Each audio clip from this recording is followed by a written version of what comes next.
शुरू करता हूँ अल्लाह के नाम से जो बड़ा मेहरबान निहायत रहम करने वाला है। सल्लल्लाहु अलैहि व आलिहि वसल्लम। तमाम दोस्तों से गुजारिश है दुरूद पाक पढ़ लीजिए। ज़िलहज के पहले 10 दिनों की फ़जीलत। रसूलुल्लाह सल्लल्लाहु अलैहि व आलिहि वसल्लम ने फ़रमाया, इन दिनों के अमल से ज़्यादा किसी दिन के अमल में फ़जीलत नहीं। सहाबा रज़ी अल्लाह ताला अन्हों ने पूछा, और जहाद में भी नहीं?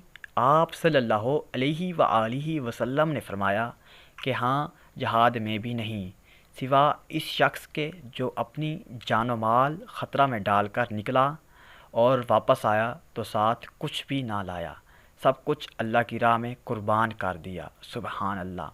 अल्लाह पाक से दुआ है कि हमें इस 10 दिनों से फ़जीलत हासिल करने की तौफ़ीक अता फ़रमाए। और आप भाइयों से गुजारिश है कि दुरूद पाक पढ़ते रहिए और सवाब की नीयत से वीडियो शेयर लाजमी